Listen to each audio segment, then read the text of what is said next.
जय श्री राधे कृष्ण। ओम नमो भगवते वासुदेवाय नमः।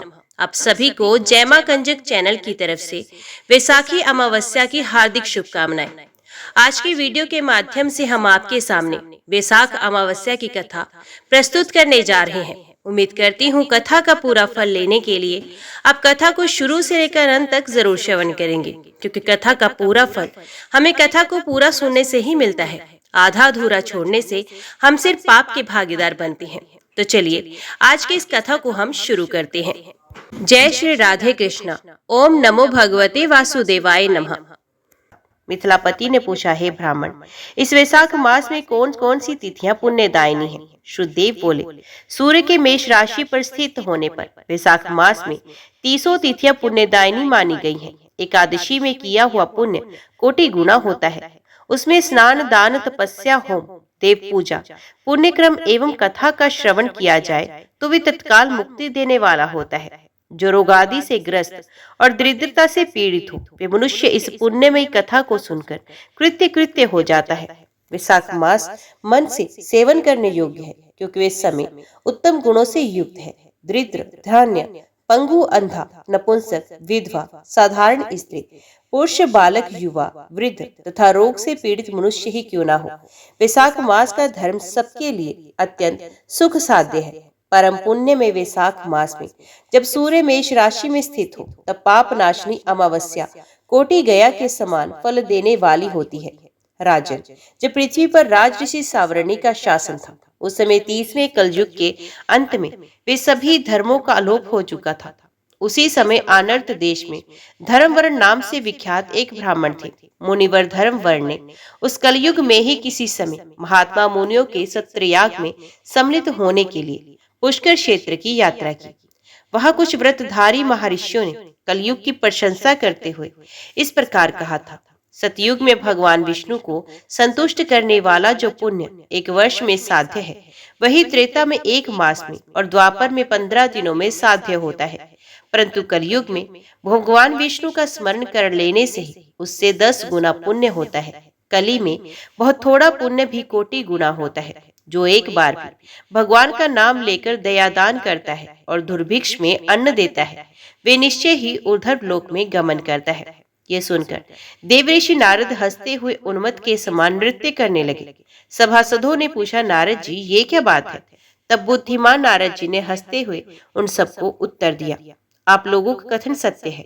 इसमें संदेह नहीं कि कलयुग में स्वल्प कर्म से भी महान पुण्य का साधन किया जाता है तथा क्लेशों का नाश करने वाले भगवान केशव स्वर्ण मात्र से ही प्रसन्न हो जाते हैं। तथापि मैं आप लोगों से ये कहता हूँ कि कलयुग में ये 2 बातें दुर्घट है, शिष्णेन्द्रिय का निग्रह और जीवा को वश में रखना। ये दोनों कार्य जो सिद्ध कर ले, वही नारायण स्वरूप है। अतः कलयुग में आपको यहाँ नहीं ठहरना चाहिए। नारद की ये बात सुनकर उत्तम व्रत का पालन करने वाले महर्षि सहसा यज्ञ को समाप्त करके सुखपूर्वक चले गए। धर्मवर्ण के ने भी ये बात सुनकर भूलोक को त्याग देने का विचार किया। उन्होंने ब्रह्मचर्य व्रत धारण करके दंड और कमंडलू हाथ में लिया और जटा वलकल धारी होकर वे कलयुग के अनाचारी पुरुषों को देखने के लिए घर छोड़कर चल दिए। उनके मन में बड़ा विस्मय हो रहा था।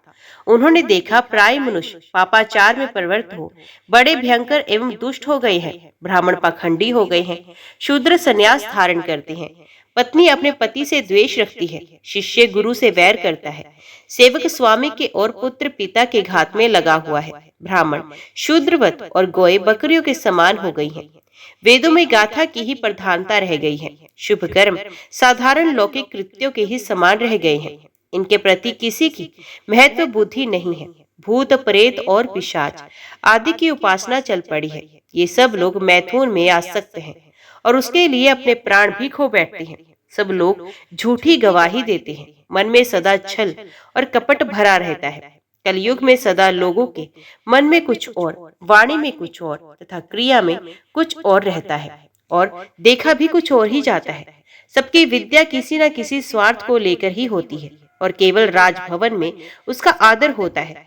संगीत आदि कलात्मक विद्याएं भी राजाओं को प्रिय हैं। कली में अधम मनुष्य पूजे जाते हैं और श्रेष्ठ पुरुषों की अवहेलना होती है। कली में वेदों के विद्वान ब्राह्मण दरिद्र होते हैं। लोगों में प्राय भगवान की भक्ति नहीं होती। पुण्य क्षेत्र में पाखंड अधिक बढ़ जाता है। शूद्र लोग जटाधारी तपस्वी बनकर धर्म की व्याख्या करते हैं। सभी मनुष्य अल्पायु, दयाहीन और शठ होते हैं। कली में प्राय सभी धर्मों के व्याख्याता बन जाते हैं और दूसरों में कुछ लेने में उत्सव मनाते हैं। अपनी पूजा कराना चाहते हैं और व्यर्थ ही दूसरों की निंदा करते हैं। अपने घर आने पर सभी अपने स्वामी के दोषों की चर्चा में तत्पर रहते हैं। कली में लोग साधुओं को नहीं जानते, पापियों को ही बहुत आदर देते हैं। दुराग्रही लोग इतना दुराग्रही होते हैं कि साधु पुरुषों के एक दोष का भी ढिंढोरा पीटते हैं और पापात्माओं के दोष समूहों को भी गुण बताते हैं। कली में गुणहीन मनुष्य दूसरों के गुण ना देखकर उनके दोष ही ग्रहण करते हैं और जैसे पानी में रहने वाली जोंक प्राणियों के रक्त पीती है, जल नहीं पीती, उसी प्रकार जोंक के धर्म से संयुक्त हो मनुष्य दूसरे का रक्त चूसते हैं। औषधियां शक्तिहीन होती हैं। ऋतुओं में उल्ट फेर हो जाता है। सब राष्ट्रों में अकाल पड़ता है। कन्या योग्य समय में संतान उत्पत्ति नहीं करती। लोग नट और नर्तकों की विद्याओं से विशेष प्रेम करते हैं। जो वेद वेदांत की विद्याओं में तत्पर और अधिक गुणवान है, उन्हें अज्ञानी मनुष्य सेवक की दृष्टि से देखते हैं। वे सब के सब भ्रष्ट होते हैं। कली में प्राय लोग श्राद्ध कर्म का त्याग करते हैं, वैदिक कर्मों को छोड़ बैठते हैं। प्राय जीवा पर भगवान विष्णु के नाम कभी नहीं आते। लोग श्रृंगार रस में आनंद का अनुभव करते हैं और उसी के गीत गाते हैं। कलयुग के मनुष्यों में ना कभी भगवान विष्णु की सेवा देखी जाती है, न शास्त्रीय चर्चा होती है, ना कहीं यज्ञ की दीक्षा है, न विचार का लेश है, न तीर्थ यात्रा है, न दान धर्म ही होते देखे जाते हैं। ये कितनी आश्चर्य की बात है। उन सबको देखकर धर्म वर्ण का बड़ा भय लगा। पाप से कुल की हानि होती देख अत्यंत आश्चर्य से चकित हो वे दूसरे द्वीप में चले गए। सब द्वीपों और लोकों में विचरते हुए बुद्धिमान धर्मवर्ण किसी समय कौतूहलवश पितृलोक में गए। वहां उन्होंने कर्म से कष्ट पाते हुए पितरों को बड़ी भयंकर दशा में देखा। वे दौड़ते, रोते और गिरते पड़ते थे। उन्होंने अपने पितरों को भी नीचे अंधकूप में पड़े हुए देखा। उनको देखकर आश्चर्यचकित हो दयालु धर्मवर्ण ने पूछा, आप लोग कौन हैं और किस दुस्तर क्रम के प्रभाव से इस अंधकूप में पड़े हैं? तो पितरों ने कहा, हम श्रीवत्स गोत्र वाले हैं। पृथ्वी पर हमारी कोई संतान नहीं रही, अथम श्राद्ध और पिंड से वंचित है, इसलिए यहाँ हमें नरक का कष्ट भोगना पड़ता है। संतानहीन दुरात्माओं का अंधकूप में पतन होता है। हमारे वंश में एक ही महायशस्वी पुरुष है जो धर्म वर्ण के नाम से विख्यात है, किंतु वे विरक्त होकर अकेला घूमता फिरता है। उसने गृहस्थ धर्म को नहीं स्वीकार किया। वे एक ही तंतु हमारे कुल में अवशिष्ट है। उसकी भी आयु क्षीण हो जाने पर हम लोग घोर अंधकूप में गिर पड़ेंगे, जहां से फिर निकलना कठिन होगा। इसलिए तुम इस पृथ्वी पर जाकर धर्म वर्ण को समझाओ। हम लोग दया के पात्र हैं। हमारे वचनों से उसको ये बताओ कि हमारी वंश रूपा दुर्वा को काल रूपी चूहा प्रतिदिन खा रहा है। क्रमश सारे वंश का नाश हो गया है, एक तुम ही बचे हो। जब तुम ही मर जाओगे तब संतान परंपरा ना होने के कारण तुम्हें भी अंधकूप में गिरना पड़ेगा। इसलिए गृहस्थ धर्म को स्वीकार करके संतान की वृद्धि करो। इससे हमारी और तुम्हारी दोनों की ऊर्ध्व गति होगी। यदि एक भी पुत्र वैशाख, माघ अथवा कार्तिक मास में हमारे उद्देश्य से स्नान, श्राद्ध और दान करेगा तो उससे हम लोगों की ऊर्ध्व गति होगी और नरक से उद्धार हो जाएगा। यदि एक पुत्र भी भगवान विष्णु का भक्त हो जाए, एक भी एकादशी का व्रत रहने लगे, अथवा यदि एक भी भगवान विष्णु की पापनाशक कथा श्रवण करे, तो उसकी 100 बीती हुई पीढ़ियों का तथा 100 भावी पीढ़ियों का उद्धार होता है। वे पीढ़ियां पाप से आवृत होने पर भी नरक का दर्शन नहीं करती। दया और धर्म से रहित उन बहुत से पुत्रों के जन्म से क्या लाभ, जो कुल में उत्पन्न होकर सर्वव्यापी भगवान नारायण की पूजा नहीं करते।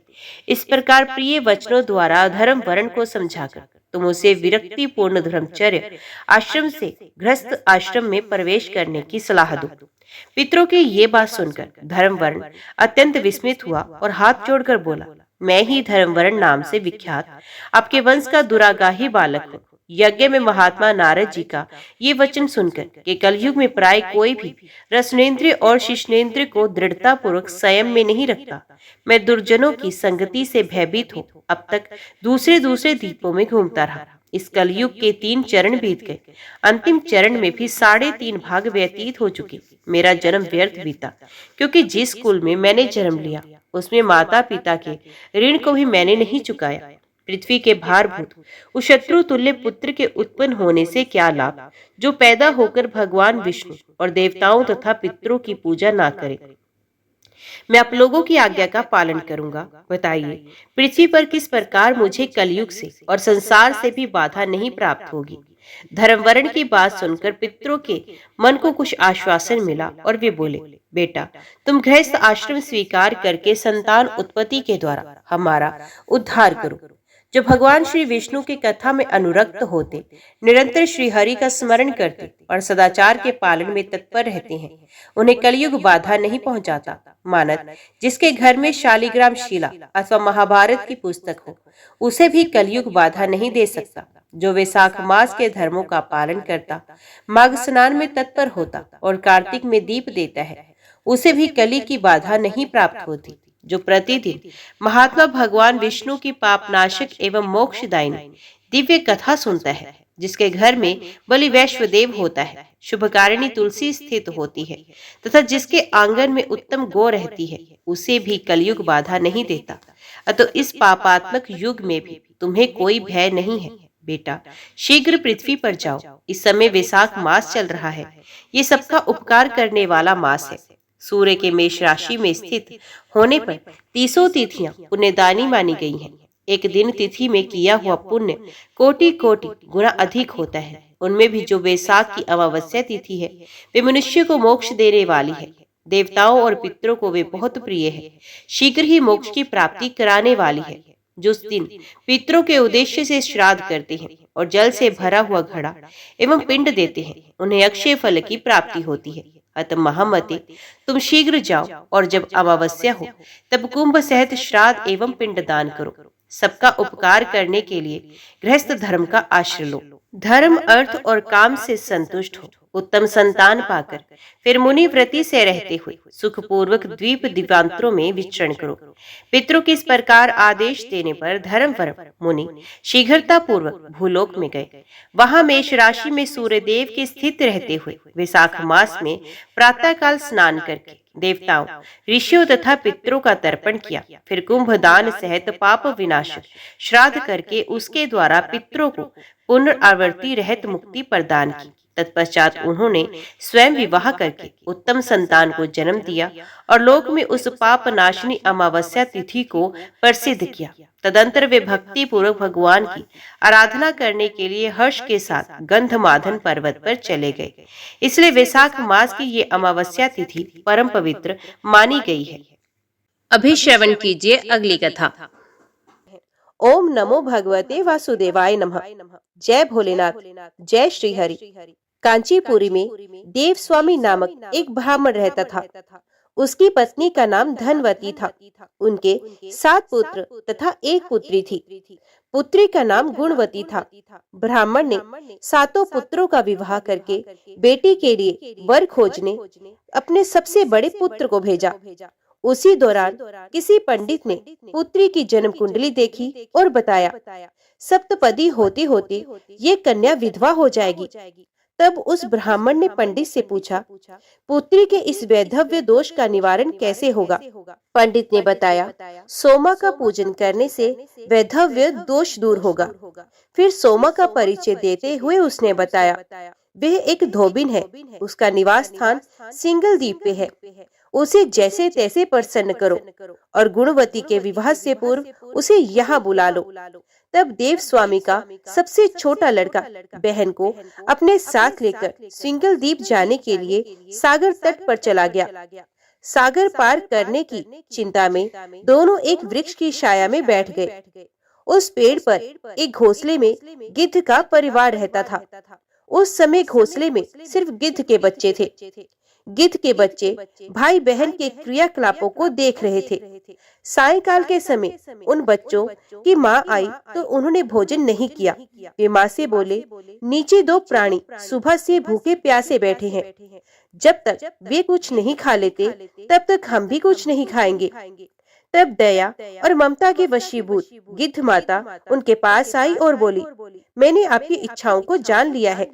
इस वन में जो भी फल फूल कंद मूल मिलेगा मैं ले आती हूँ। अब भोजन कर लीजिए। मैं प्रातः काल आपको सागर पार कराकर सिंगल द्वीप की सीमा के पास पहुँचा दूंगी।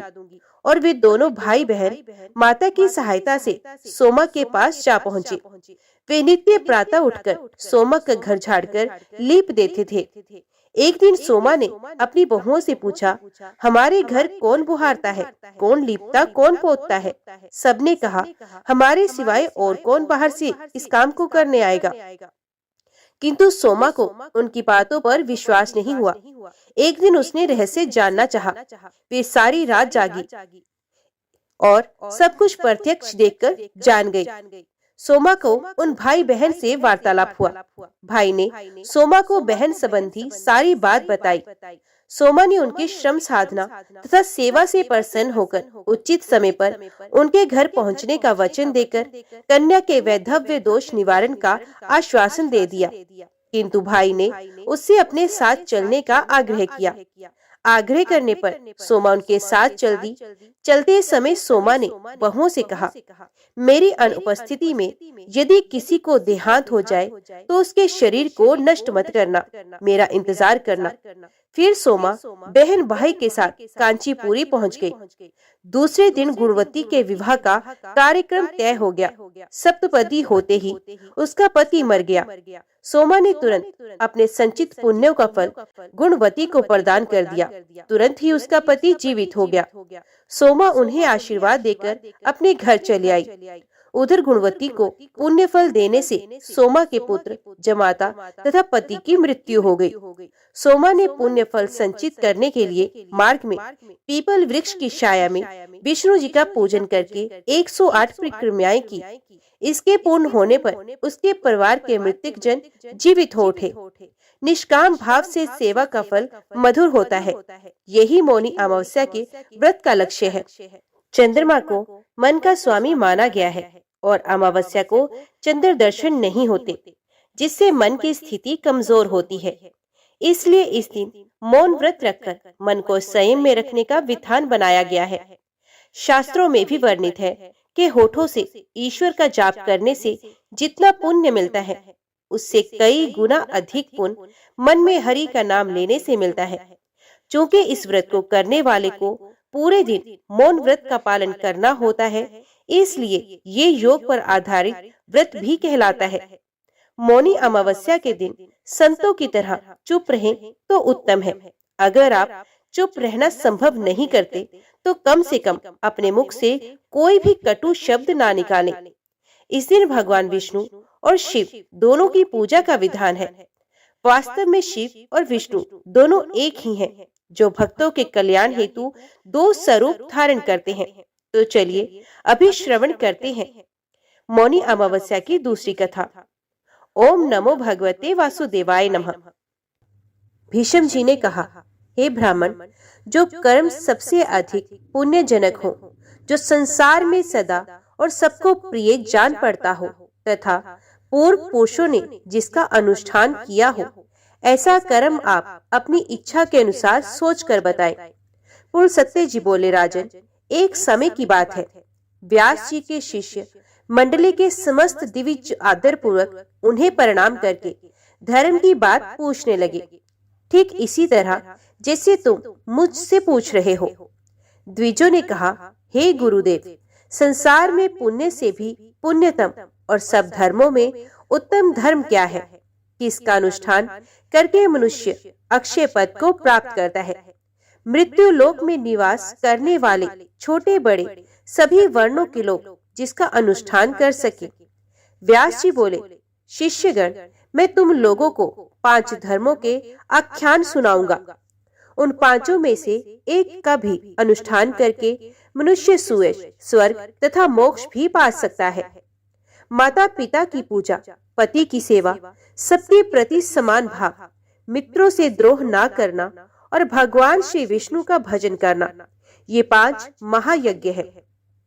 ब्राह्मणों, पहले माता पिता की पूजा करके मनुष्य जिस धर्म का साधन करता है, वे इस पृथ्वी पर सैकड़ों यज्ञों तथा तीर्थ यात्रा आदि के द्वारा भी सुलभ है।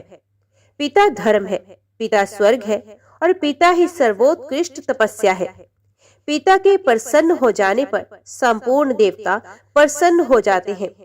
जिसकी सेवा और सद्गुणों से पिता माता संतुष्ट रहते हैं, उस पुत्र को प्रतिदिन गंगा स्नान का फल मिलता है। माता सर्व तीर्थमयी है और पिता संपूर्ण देवताओं का स्वरूप है। इसलिए सब प्रकार से यत्न पूर्वक माता पिता का पूजन करना चाहिए। जो माता पिता की प्रदक्षिणा करता है, उसके द्वारा 7 दीपों से युक्त समूची पृथ्वी की परिक्रमा हो जाती है।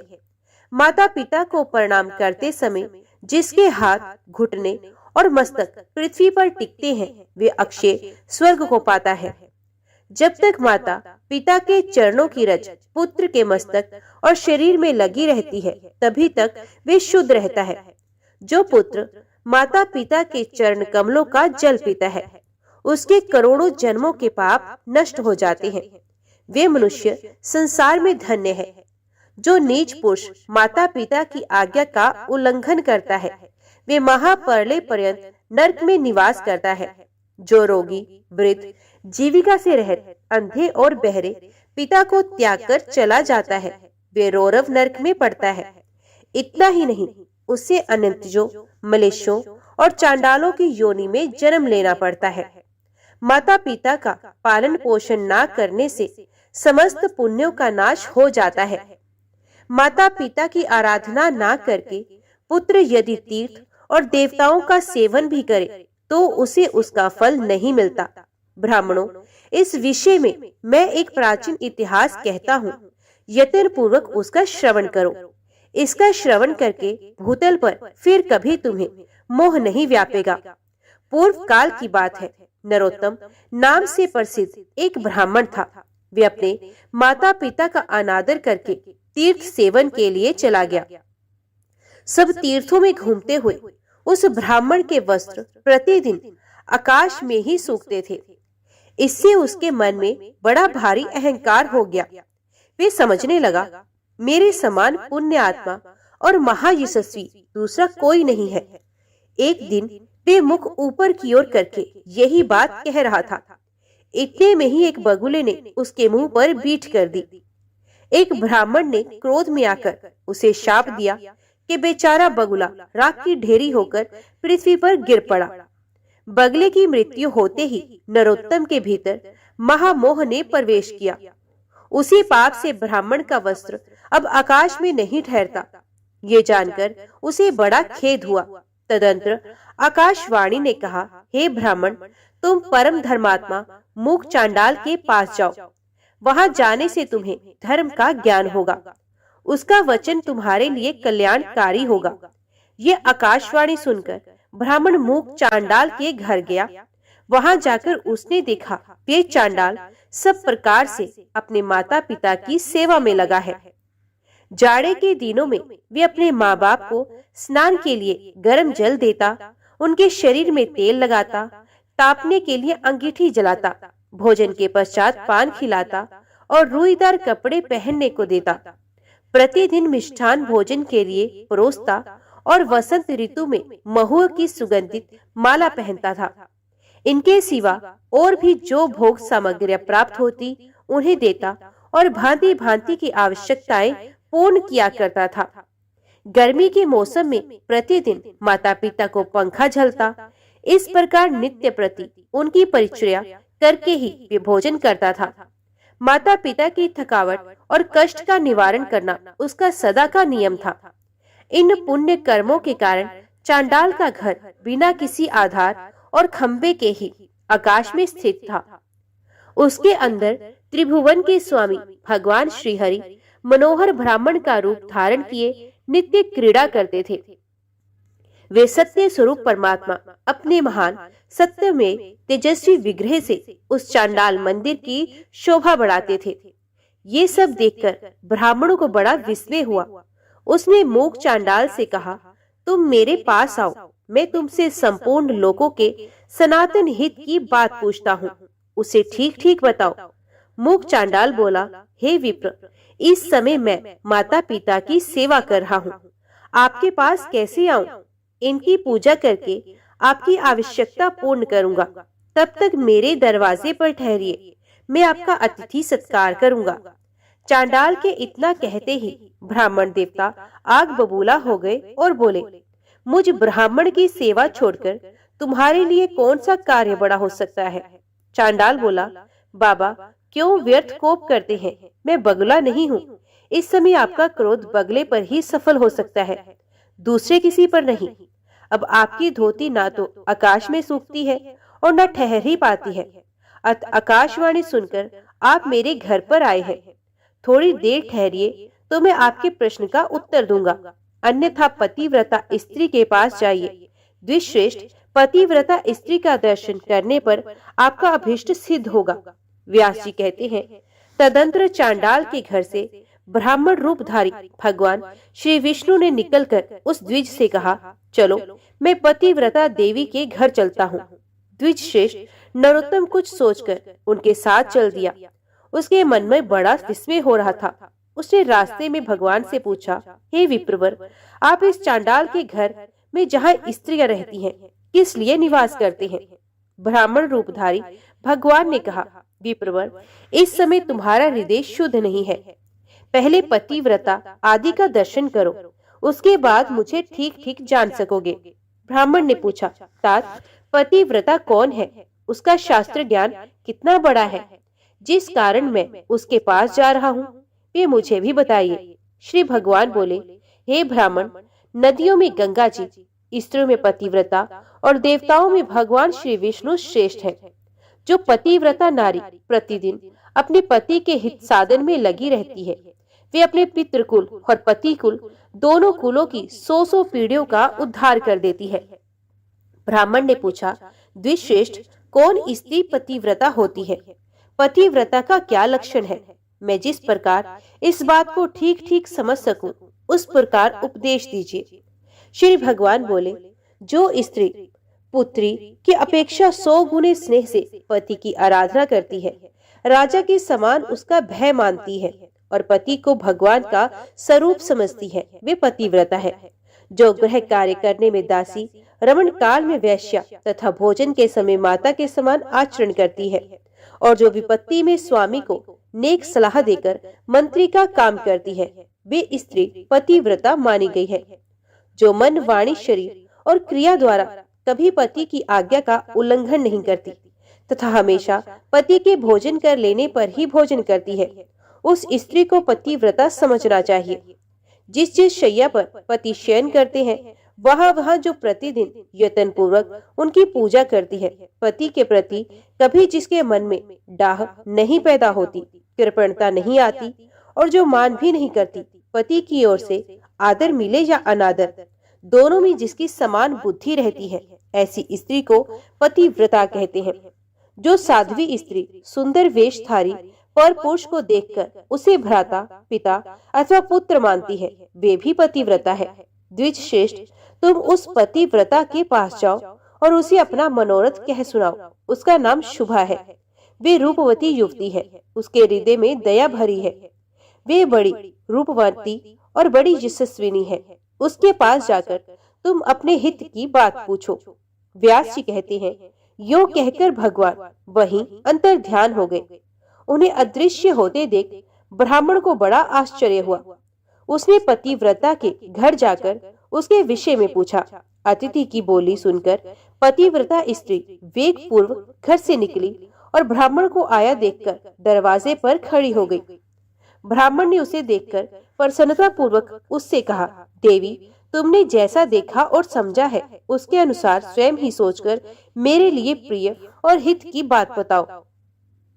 पतिव्रता बोली, हे ब्राह्मण, इस समय मुझे पतिदेव की पूजा करनी है, अतः अवकाश नहीं है, इसलिए आपका कार्य पीछे करूंगी।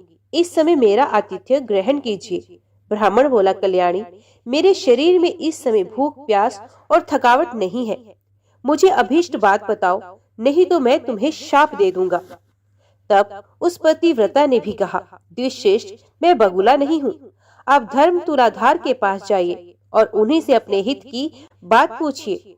यूं कहकर वे महाभागा पतिव्रता घर के भीतर चली गई। तब ब्राह्मण ने चांडाल के घर की भांति वहां भी विप्र रूपधारी भगवान को उपस्थित देखा। उन्हें देखकर वे बड़े विस्मय में पड़ गया और कुछ सोच विचार कर उनके समीप गया। घर में जाने पर उसे हर्ष में भरे हुए ब्राह्मण और उस पतिव्रता के भी दर्शन हुए। उन्हें देखकर नरोत्तम ब्राह्मण ने कहा, तात, देशांतर में जो घटना घटी थी उसे इस पतिव्रता देवी ने भी बता दिया है और चांडाल ने भी तो ही बताया था। ये लोग उस घटना को कैसे जानते हैं, इस बात को लेकर मुझे बड़ा विस्मय हो रहा है। इससे बढ़कर महान आश्चर्य और क्या हो सकता है। श्री भगवान बोले, हे तात, महात्मा पुरुष अत्यंत पुण्य और सदाचार के बल पर सबका कारण जान लेते हैं, जिससे तुम्हें विस्मय हुआ है। मुने, बताओ, इस समय उस पतिव्रता ने तुमसे क्या कहा है? ब्राह्मण ने कहा, वे तो मुझे धर्म तुलादार से प्रश्न करने के लिए उपदेश देती है। श्री भगवान बोले, मुनि श्रेष्ठ, आओ, मैं उसके पास चलता हूँ। यूं कहकर भगवान जब चलने लगे तब ब्राह्मण ने पूछा, तुलाधार कहाँ रहता है?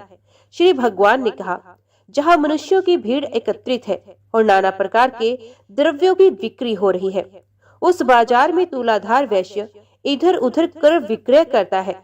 उसने कभी मन, वाणी या क्रिया द्वारा किसी का कुछ बिगाड़ा नहीं, असत्य नहीं बोला और दुष्टता नहीं की। वे सब लोगों के हित में तत्पर रहता है, सब प्राणियों में समान भाव रखता तथा ढेले, पत्थर और स्वर्ण को समान समझता है। लोग जो नमक, तेल, घी, अनाज की ढेरियां तथा अन्य संग्रहित वस्तुएं उसकी जबान पर ही लेते देते हैं। वे प्राणात उपस्थित होने पर भी सत्य छोड़कर कभी झूठ नहीं बोलता। इसी से वे धर्म तुलाधार कहलाता है।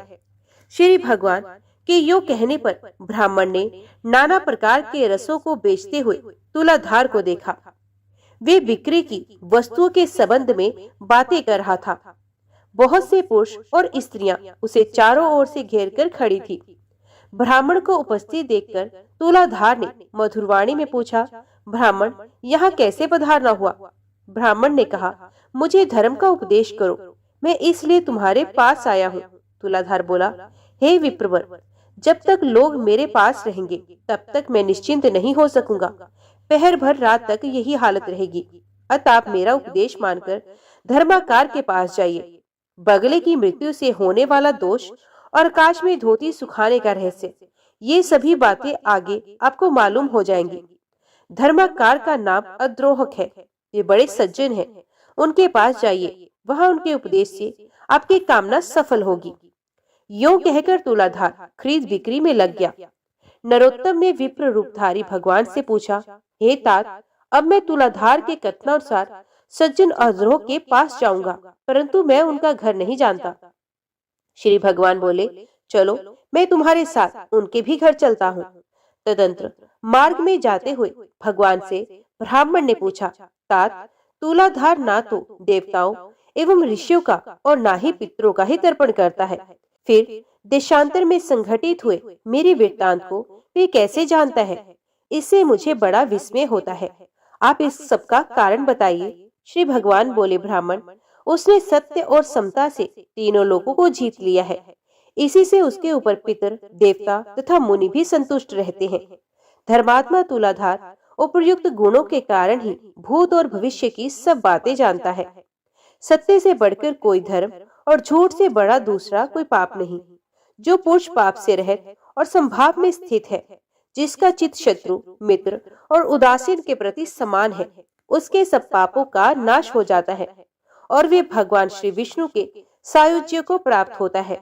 समता, धर्म और समता ही उत्कृष्ट तपस्या है।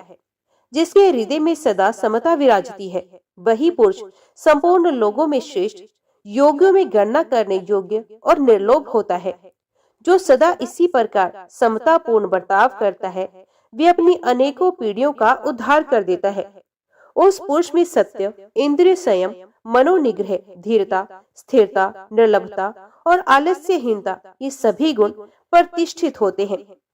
समता के प्रभाव से धर्मज्ञ पुरुष देवलोक और मनुष्य लोक के संपूर्ण वृत्तांतों को जान लेता है। उसकी देह के भीतर भगवान श्री विष्णु विराजते हैं।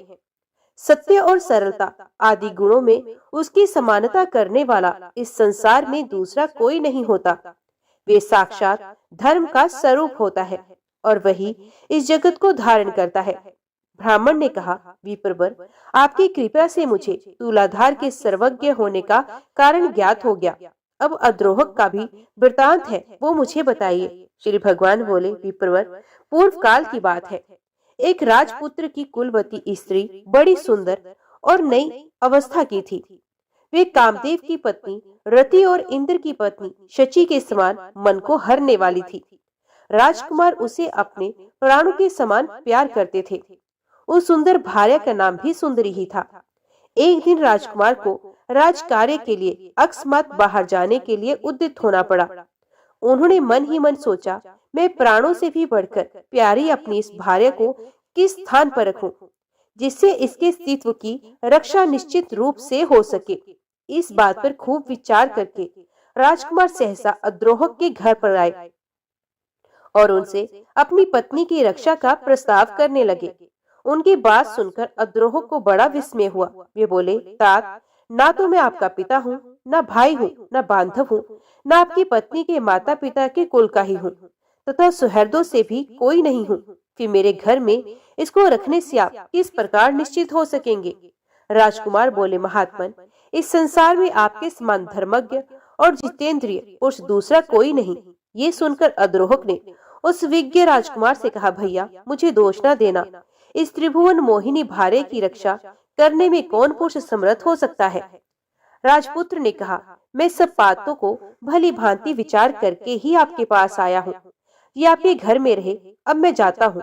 राजकुमार के यो कहने पर वह फिर बोले, भैया, इस शोभा संपन्न नगर में बहुत तेरे कामी पुरुष भरे पड़े हैं। यहाँ किसी स्त्री के अस्तित्व की रक्षा कैसे हो सकती है? राजकुमार पुनः बोले, जैसे भी हो रक्षा कीजिए, मैं तो अब जाता हूँ। गृहस्थ अद्रोहक ने धर्म संकट में पड़कर कहा, तात, मैं उचित और हितकारी समझकर इसके साथ सदा अनुचित बर्ताव करूंगा और उसी अवस्था में ऐसी स्त्री सदा मेरे घर में सुरक्षित रह सकती है। अन्यथा इस अरक्ष्य वस्तु की रक्षा के लिए आप ही कोई अनुकूल और प्रिय उपाय बताएं। इसे मेरी शैया पर मेरे एक और मेरी स्त्री के साथ शेयर करना होगा। फिर भी यदि आप इसे अपनी वल्लभा समझे तब तो ये रह सकती है, नहीं तो यहाँ से चली जाए। ये सुनकर राजकुमार ने एक क्षण तक कुछ विचार किया, फिर बोले, तात, मुझे आपकी बात स्वीकार है। आपको जो अनुकूल जान पड़े वही कीजिए। ऐसा कहकर राजकुमार अपनी पत्नी से बोले, सुंदरी, तुम इसके कथनानुसार सब कार्य करना, तुम पर कोई दोष नहीं आएगा, इसके लिए मेरी आज्ञा है। यूं कहकर वे अपने पिता महाराज के आदेश के गंतव्य स्थान को चले गए। तदंतर रात में अद्रोहक ने जैसा कहा था वैसा ही किया। वे धर्मात्मा नित्य प्रति दोनों स्त्रियों के बीच में शयन करते थे। फिर भी वे अपनी और पराई स्त्री के विषय में कभी धर्म से विचलित नहीं होते थे। अपनी स्त्री के स्पर्श से ही उनके मन में कामोभोग की इच्छा होती थी। इधर राजकुमार की स्त्री के स्तन भी बार बार उनकी पीठ में लगते थे, किंतु उसका उनके प्रति वैसा ही भाव होता जैसा बालक पुत्र का माता के स्तनों के प्रति होता है। वे प्रतिदिन उसके प्रति मातृ भाव को ही दृढ़ रखते। क्रमश उनके हृदय से स्त्री संभोग की इच्छा ही जाती रही। इस प्रकार 6 मास व्यतीत होने पर राजकुमारी के पति अद्रोहक के नगर में आए। उन्होंने लोगों से अद्रोहक तथा अपनी स्त्री के बर्ताव के संबंध में पूछा। लोगों ने भी अपनी अपनी रुचि के अनुसार उत्तर दिया। कोई राजकुमार के प्ररब्ध को उत्तम बताते, कुछ नौजवान उनकी बात सुनकर आश्चर्य में पड़ जाते और कुछ लोग इस प्रकार उत्तर देते, भाई, तुमने अपनी स्त्री उसे सौंप दी है और वे उसी के साथ शयन करता है। स्त्री और पुरुष में एकत्रित संसर्ग होने पर दोनों के मन शांत कैसे रह सकते हैं? अद्रोहक ने अपने धर्म आचरण के बल से लोगों की कुत्सित चर्चा सुनी। तब उनके मन में लोक निंदक से मुक्त होने का शुभ संकल्प प्रकट हुआ। उन्होंने स्वयं लकड़ी एकत्रित करके एक बहुत बड़ी चिता बनाई और उसमें आग लगा दी। चिता प्रज्वलित हो उठी। इसी समय प्रतापी राजकुमार अद्रोहक के घर पहुंचे। वहां उन्होंने अद्रोहक तथा अपनी पत्नी को भी देखा। पत्नी का मुख प्रसन्नता से खिला हुआ था और अद्रोहक अत्यंत विषाद युक्त थे। उन दोनों की मानसिक स्थिति जानकर राजकुमार ने कहा, भाई, मैं आपका मित्र हूँ और बहुत दिनों के बाद यहाँ लौटा हूँ। आप मुझसे बातचीत क्यों नहीं करते?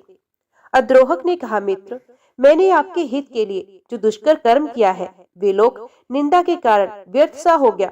अतः मैं अग्नि में प्रवेश करूंगा। संपूर्ण देवता और मनुष्य मेरे इस कार्य को देखें। श्री भगवान कहते हैं, ऐसा कहकर महाभाग अद्रोहक अग्नि में प्रवेश कर गए, किंतु अग्नि उनके शरीर, वस्त्र और केशों को जला नहीं सकी। आकाश में खड़े समस्त देवता प्रसन्न होकर उन्हें साधुवाद देने लगे। सबने चारों ओर से अनेक मस्तक पर फूलों की वर्षा की। जिन जिन लोगों ने राजकुमार की पत्नी और अद्रोहक के संबंध में कलंकपूर्ण बात कही थी, उनके मुंह पर नाना प्रकार की कोढ़ हो गई। देवताओं ने कहा, उपस्थित हो। अद्रोहक को आग से खींचकर बाहर निकाला और प्रसन्नता पूर्वक दिव्य पुष्पों से उनका पूजन किया। उनका चरित्र सुनकर मुनियों को भी बड़ा विस्मय हुआ।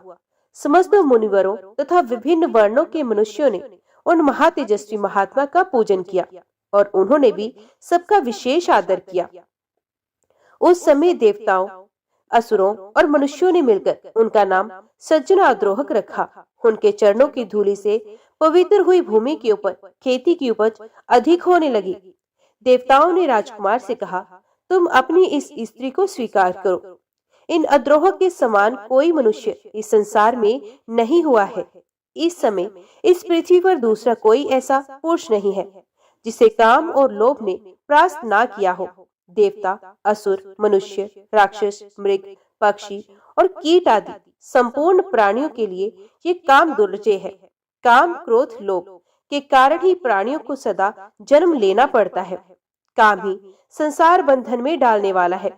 प्राय कहीं भी काम रहित पुरुष का मिलना कठिन है। इन अद्रोहक ने सबको जीत लिया, 14 भुवनों पर विजय प्राप्त की। इनके हृदय में भगवान श्री वसुदेव बड़ी प्रसन्नता के साथ नित्य विराजमान रहते हैं। इनका स्पर्श और दर्शन करके मनुष्य सब पापों से मुक्त हो जाते हैं और निष्पाप होकर अक्षय स्वर्ग प्राप्त करते हैं। यूं कहकर देवता विमानों पर बैठकर आनंद पूर्वक स्वर्ग लोक को पधारे। मनुष्य भी संतुष्ट होकर अपने अपने स्थान को चल दिए तथा वे दोनों स्त्री पुरुष भी अपने राजमहल को चले गए। तब से अद्रोहक को दिव्य दृष्टि प्राप्त हो गई। वे देवताओं को भी दिखते हैं और तीनों लोकों की बातें अनायास ही जान लेते हैं। व्यास जी कहते हैं, तदंतर अद्रोहक की गली में जाकर द्विज ने उनका दर्शन किया और बड़ी प्रसन्नता के साथ उनसे धर्ममय उपदेश तथा हित की बातें पूछी। सज्जन अद्रोहक ने कहा, धर्मज्ञ ब्राह्मण, आप पुरुषों में श्रेष्ठ वैष्णव के पास जाइए। उनका दर्शन करने से इस समय आपका मनोरथ सफल होगा। बगले की मृत्यु तथा आकाश में वस्त्र के न सूखने आदि का कारण आपको विदित हो जाएगा। इसके सिवा आपके हृदय में और भी जो जो कामनाएं हैं उनकी भी पूर्ति होगी। ये सुनकर वे ब्राह्मण द्विज रूपधारी भगवान के साथ प्रसन्नता पूर्वक वैष्णव के यहाँ आया। वहां पहुंचकर उसने सामने बैठे हुए शुद्ध हृदय वाले एक तेजस्वी पुरुष को देखा, जो समस्त शुद्ध लक्षणों से संपन्न एवं तेज से देदीय प्रमाण थे। धर्मात्मा द्विज ने ध्यान मगन हरिभक्त से कहा, हे महात्मन, मैं बहुत दूर से आपके पास आया हूँ। मेरे लिए जो जो कर्तव्य उचित है उसको उपदेश कीजिए। वैष्णव ने कहा, देवताओं में श्रेष्ठ भगवान श्री विष्णु तुम पर प्रसन्न है। इस समय तुम्हें देखकर मेरा हृदय उल्सित सा हो गया और तुम्हें अनुपम कल्याण की प्राप्ति होगी। आज तुम्हारा मनोरथ सफल होगा। मेरे घर में भगवान विष्णु विराजमान है। वैष्णव के योग कहने पर ब्राह्मण ने पुण्य उनसे कहा, श्री भगवान विष्णु कहाँ है? आज कृपा करके मुझे उनका दर्शन कराइए। वैष्णव ने कहा, इस सुंदर देवालय में प्रवेश करके तुम परमेश्वर का दर्शन करो। ऐसा करने से तुम्हें जन्म और मृत्यु के बंधन में डालने वाले घोर पाप से छुटकारा मिल जाएगा। उनकी बात सुनकर जब ब्राह्मण ने देव मंदिर में प्रवेश किया तो देखा वे ही विप्र रूपधारी भगवान कमल के आसन पर विराजमान है। ब्राह्मण ने मस्तक झुकाकर उन्हें प्रणाम किया और बड़ी प्रसन्नता के साथ उनके दोनों चरण पकड़कर कहा, देवेश्वर, अब मुझ पर प्रसन्न होइए। मैंने पहले आपको नहीं पहचाना प्रभु। इस लोक और परलोक में भी मैं आपका किंकर बना हूँ। मधुसूदन, मुझे अपने ऊपर आपका प्रत्यक्ष अनुग्रह दिखाई दिया। यदि मुझ पर कृपा हो तो मैं आपका साक्षात स्वरूप देखना चाहता हूँ। भगवान श्री विष्णु बोले, भूदेव, तुम्हारे ऊपर मेरा सदा प्रेम बना रहता है। मैंने स्नेहवश ही तुम्हें पुण्य आत्मा महापुरुषों का दर्शन कराया। पुण्यवान महात्माओं के एक बार भी दर्शन, स्पर्श, ध्यान एवं नाम उच्चारण करने से तथा उनके साथ वार्तालाप करने से मनुष्य अक्षय स्वर्ग को सुख पाता है। महापुरुषों का नित्य संग करने से सब पापों का नाश हो जाता है तथा मनुष्य अनंत सुख भोगकर मेरे स्वरूप में लीन होता है। जो मनुष्य पुण्य तीर्थों में स्नान करके शंकर जी तथा पुण्य आत्मा पुरुषों के आश्रम का दर्शन करता है, वे भी मेरे शरीर में लीन हो जाता है। एकादशी तिथि को जो मेरा ही दिन हरिवासर है, उपवास करके जो लोगों के सामने पुण्यमयी कथा कहता है, वे भी मेरे स्वरूप में लीन हो जाता है। मेरे चरित्र का श्रवण करते हुए जो रात्रि में जागता है, उसका भी मेरे शरीर में लय होता है। विप्रवर, जो प्रतिदिन ऊंचे स्वर से गीत गाते हैं और बाजा बजाते हुए मेरे नामों का स्मरण करते हैं, उसका भी मेरी देह में लय होता है। जिसका मन तपस्वी, राजा और गुरुजनों से कभी द्रोह नहीं करता, वे भी मेरे स्वरूप में लीन होता है। तुम मेरे भक्त और तीर्थ स्वरूप हो, किंतु तुमने बगुले की मृत्यु के लिए जो शाप दिया था, उसके दोष से छुटकारा दिलाने के लिए मैंने ही वहां उपस्थित होकर कहा कि तुम पुण्यवानों में श्रेष्ठ और तीर्थ स्वरूप महात्मा मूक चांडाल के पास जाओ। तात उस महात्मा का दर्शन करके तुमने देखा ही था कि वे किस प्रकार अपने माता पिता का पूजन करता था। उन सभी महात्माओं के दर्शन से, उनके साथ वार्तालाप करने से और मेरा संपर्क होने से आज तुम मेरे मंदिर में आए हो। करोड़ों जन्मों के बाद जिसके पापों का क्षय होता है, वे धर्मज्ञ पुरुष मेरा दर्शन करता है, जिससे उसे प्रसन्नता प्राप्त होती है। वत्स, मेरे ही अनुग्रह से तुमको मेरा दर्शन हुआ, इसलिए तुम्हारे मन में जो इच्छा हो उसके अनुसार मुझसे वरदान मांगो। ब्राह्मण बोला, नाथ, मेरा मन सर्वथा आपके में ही ध्यान में स्थित रहे। संपूर्ण लोगों के स्वामी माधव, आपके सिवा कोई भी दूसरी वस्तु मुझे कभी प्रिय न लगे। श्री भगवान ने कहा, हे निष्पाप ब्राह्मण, तुम्हारी बुद्धि में सदा ऐसा उत्तम विचार जागृत रहता है, इसलिए तुम मेरे धाम में आकर मेरे ही समान दिव्य भोगों का उपभोग करोगे। किंतु तुम्हारे माता पिता तुमसे आदर नहीं पा रहे, अतः पहले माता पिता की पूजा करो, इसके बाद मेरे स्वरूप को प्राप्त हो सकोगे। उनके दुख पूर्ण उच्छ्वास और क्रोध से तुम्हारी तपस्या प्रतिदिन नष्ट हो रही है। जिस पुत्र के ऊपर सदा ही माता पिता का कोप रहता है, उसको नरक में पड़ने से मैं, ब्रह्मा तथा महादेव जी भी नहीं रोक सकते। इसलिए तुम माता पिता के पास जाओ और यत्न पूर्वक उनकी पूजा करो, फिर उन्हीं की कृपा से तुम मेरे पद को प्राप्त होगे। व्यास जी कहते हैं, जगत गुरु भगवान के ऐसा कहने पर द्विजश्रेष्ठ नरोत्तम ने फिर इस प्रकार कहा, नाथ, यदि आप मुझ पर प्रसन्न हैं, तो मुझे अपने स्वरूप का दर्शन कराइए। तब संपूर्ण लोगों के एकमात्र कर्ता एवं ब्राह्मण हितेशी भगवान ने नरोत्तम के प्रेम से प्रसन्न होकर उस पुण्य कर्मा ब्राह्मण को शंख चक्र गदा और पद्म धारण किए अपने पुरुषोत्तम रूप का दर्शन कराया। उनके तेज से संपूर्ण जगत व्याप्त हो रहा था। ब्राह्मण ने दंड की भांति धरती पर गिरकर भगवान को प्रणाम किया और कहा, जगदीश्वर, आज मेरा जन्म सफल हुआ, आज मेरे नेत्र कल्याणमय हो गए, इस समय मेरे दोनों हाथ प्रशस्त हो गए, आज मैं भी धन्य हो गया। मेरे पूर्वज सनातन ब्रह्मलोक को जा रहे हैं। जनार्दन, आज आपकी कृपा से मेरे बंधु बांधव आनंदित हो रहे हैं।